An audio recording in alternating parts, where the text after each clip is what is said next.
কথা কোন ঠিক কিনা? এমনই তো অবস্থা। ভাইরা আমার করে দেখুন, তাহলে আল্লাহ বলে নবী গো, আমি আল্লাহ আপনাকে কাউসার দিলাম, মেরত্ব করে অধিক পরিমাণে উম্মত দিলাম। অন্যান্য নবীদের উম্মত আর শেষ নবীর উম্মতে আকাশ পাতাল ডিফারেন্স আছে। মুসা নবীর উম্মতেরা, মুসা নবী বলেছিল চলো ফেরাউনের সঙ্গে গিয়ে যুদ্ধ করি, খেয়াল করে বুঝবেন। কিন্তু উম্মতে তো খারাপ, এত খারাপ, এরা ডাক দিয়ে কয় মুসা তুমি আর তোমার আল্লাহ গিয়া যুদ্ধ করো। আরে কথাটা মনে বুঝছে না, বুঝছেনি তাহলে নাউজুবিল্লাহর হওয়ার এত কম কেন লাগে? নবী মুসা কয় চলো আমার আল্লাহ কইছে ফেরাউনের সাথে যুদ্ধ করার জন্য, চলো যাই গিয়ে আমরা যুদ্ধ করি। উম্মত ডাক দিয়ে কয় মুসা রে তুমি যাও, তোমার আল্লাহকে নিয়ে যাও, যখন তোমরা ফেরাউনের সঙ্গে যুদ্ধ করে বিজয় লাভ করবা, ইযহাবা আনতা ওয়া রাব্বুকা ফাকাতিলা ইন্না হাহুনা কাঈদুন।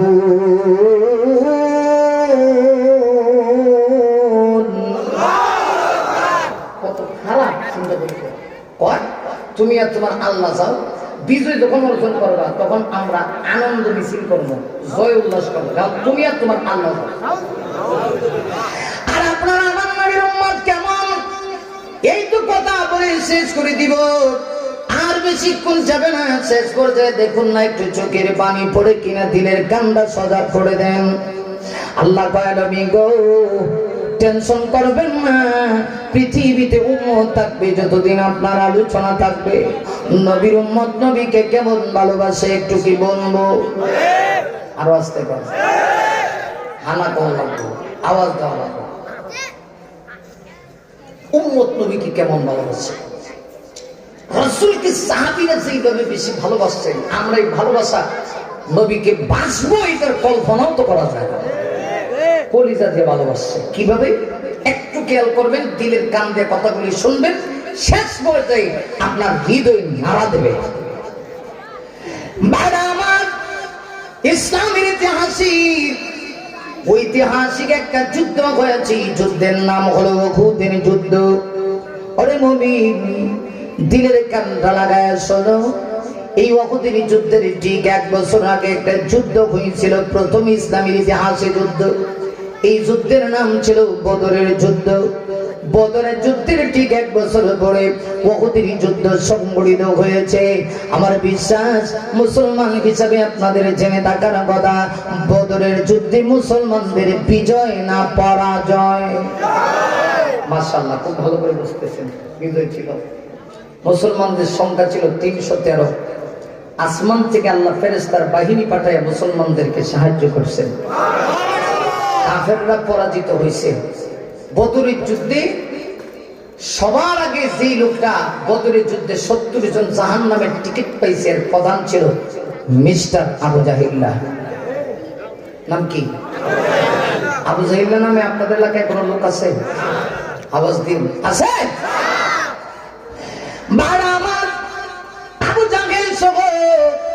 আবু জাহেলের সঙ্গ পঙ্গরা সহ 70 জন জাহান্নামের টিকিট নিয়ে দুনিয়া থেকে বিদায় নিয়ে গেছে। ডাইরেক্ট জাহান্নামের টিকিট পেয়েছে গো। কিন্তু আবু জাহেল চলে যাওয়ার পরে তার চেলা বন্ধুরা রয়ে গেল। বদরের যুদ্ধের ঠিক 1 বছর পরে আবার রওনা করেছে উহুদের প্রান্তরে। বুখারীর বর্ণনা এসেছে, আমার নবীকে আগে জানায়ও নাই। নবীজি যখন জানতে পারলেন, আবার নবীজি সঙ্গে সঙ্গে 1000-এর একটা বাহিনী তৈরি করলেন। আরে মুমিন, আবার নবীজি 1000-এর ভিতরে ছিল 300 জন মুনাফিক। মুনাফিকেরা যুগে যুগে ইসলামের দুশমনি করছে, নবী তো জানেন না, কারণ নবীরা আলেমুল গায়ব না। রাস্তায় যাওয়ার পরে মুনাফিকের বাচ্চারা ইহুদিরা কানের ভিতরে কি যেন ঢুকায় দিছে, কান পড়া। এখন আর মুনাফিকেরা যাইতে চায় না গো।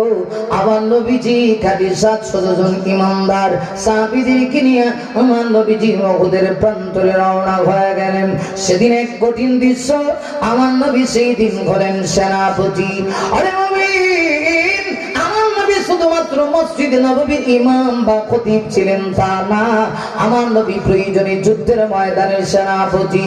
আমার নবী উহুদের প্রান্তরে গিয়া নিজের মাথায় লোহার টুপি, লোহার হেলমেট পরিধান করলেন। আমার নবীজি খাঁটি 700 জন ইমানদার সাহাবীদেরকে নিয়ে রণাঙ্গনে আমার নবীজি চলে গেলেন। এদের ভিতরে 50 জন তীরন্দাজ সাহাবী ছিল যুদ্ধের ময়দানে, যারা তীর ধনুক চালাইতে পারে গো।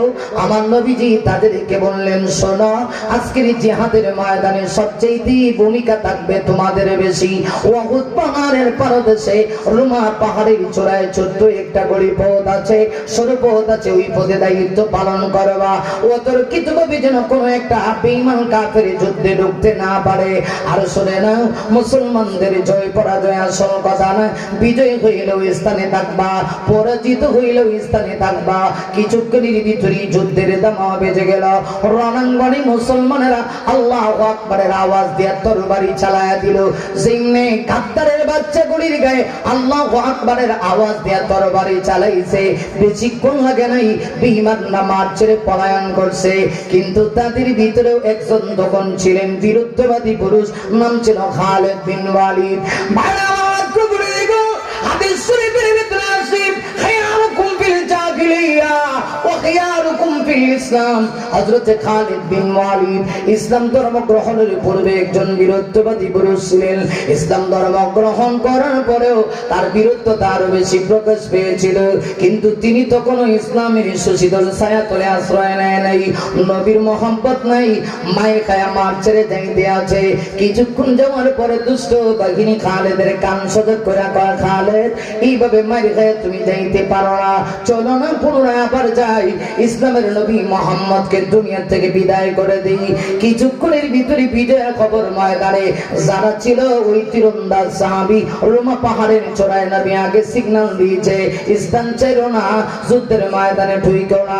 কিন্তু তারা চিন্তা করছে, আমরা গনিমতের মালের ব্যাপারে পিছনে পড়ে যাব কেন? যুদ্ধ যেহেতু বিজয় হয়ে গেছে, আমরাও এই মালটা অর্জন করব। তাই তারা মাটির ভিতরে পুনরায় ঢুকে গেছে।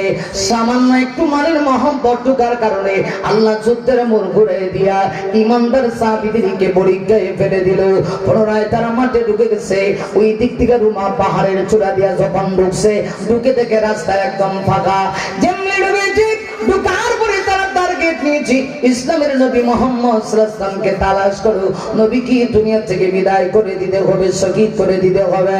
এমন একটা অবস্থা মনে হয় যেন কিয়ামত চালু হয়ে গেছে। কে কাকে মারতেছে বলতে পারে না, কে কাকে মারে গো, কে কার গায়ে আঘাত করে সেটা পর্যন্ত বলতে পারে না। সর্বশেষ তারা টার্গেট নিয়েছে আমার নবীকে।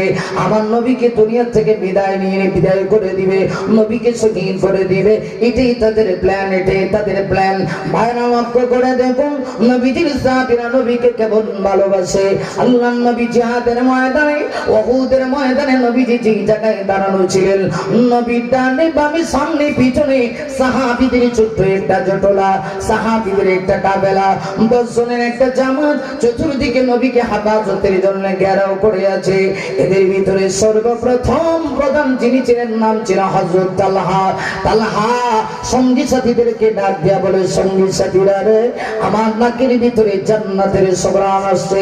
আমার মনে হয় আর আমি বেশিক্ষণ দুনিয়াতে বাঁচব না, নবীর জন্য আমি তালহা শহীদ হয়ে যাব। কিন্তু তোমাদের কাছে আমানত, আমানত, আমানত, আমানত, নবীর গায়ে যেন তোমাদের শরীরে এক বিন্দু রক্ত থাকা অবস্থায় কোনো একটা কাফেরের বাচ্চা নবীর গায়ে আঘাত করতে না পারে। এমনিতেই কাফেররা সজাগ হয়ে তালহাকে ডাক দেয়া করে, তালহা প্রস্তুত হয়ে যাও। হযরত তালহা তার বাড়ি উঠে কয়, আমি প্রস্তুত, মার চতুর্দিক থেকে আঘাত কর, দেখের ভিতরে যত আঘাত আসবে সব বরদাস্ত করব, শহীদ হয়ে যাব। কিন্তু নবীকে মারবি না, নবীকে মারবি না, নবীকে মারবি না, নবীর গায়ে আঘাত দিবি না, আমি তালহা শহীদ হব, রণাঙ্গনে শহীদ হব। এই কথা বলার সাথে সাথে চতুর্দিক থেকে দুষ্ট কাফেররা বিষাক্ত তীরার বল্লম ছুটতে শুরু করছে। বৃষ্টির নেই অনবরত হযরত তালহার গায়ে তীরার বল্লম ঢুকতেছে।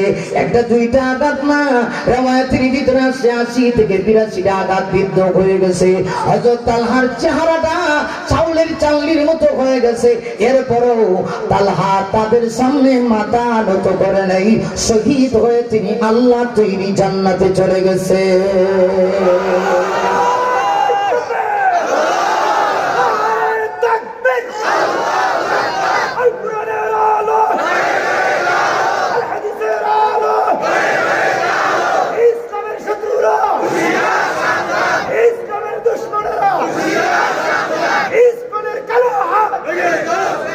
মাশাআল্লাহ, মারহাবা বলি, লিল্লাহি তাকবীর, আরো জোরে আওয়াজ করে লিল্লাহি তাকবীর। বাংলার জিন্দা শাহজালাল শেখুল হাদিস আল্লামা আব্দুল আউয়াল সাহেবের আগমন। আরো জোরে নারে তাকবীর। আমার কথা এখানেই শেষ। আমি যে কথাটা বুঝাইতে চেয়েছিলাম, আল্লাহ পাক বলছেন, নবী গো টেনশন করার কিছু নাই, কাউসার দিয়েছি আপনাকে, উম্মত দিয়েছি, উম্মত থাকবে যতদিন, আপনার নাম থাকবে ততদিন। উম্মতের ভিতরে সাহাবায়ে কেরাম ছিলেন সর্বশ্রেষ্ঠ উম্মত, ঠিক কিনা জোরে বলেন? আমি বোঝাতে চেয়েছিলাম। ইনশাআল্লাহ কখনো যদি সুযোগ হয় ইনশাআল্লাহ বাকি থেকে বলবো। শাইখ চলে এসেছেন, আমি এখানে শেষ করলাম। হাদা ওয়া আখিরু দাওয়ানা আলহামদুলিল্লাহি রাব্বিল আলামিন। আসসালামু আলাইকুম ওয়া রাহমাতুল্লাহ।